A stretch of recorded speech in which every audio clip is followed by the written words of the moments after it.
bang, tak terasa bang, dah 1 tahun saya konten dekat TikTok saya ni.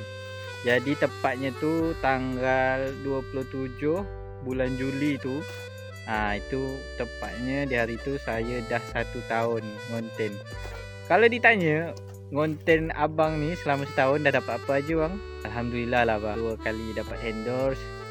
Terus alhamdulillah juga banyak betul orang dah mulai kenal dengan saya.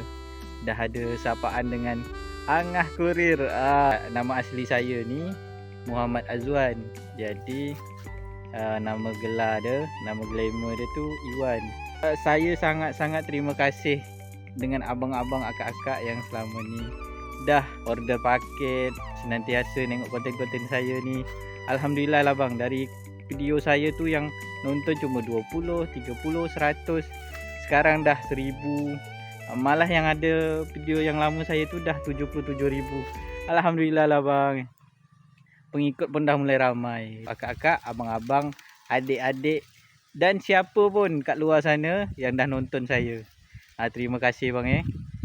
Nanti kalau ada challenge saya kabari abang macam mana challenge dia.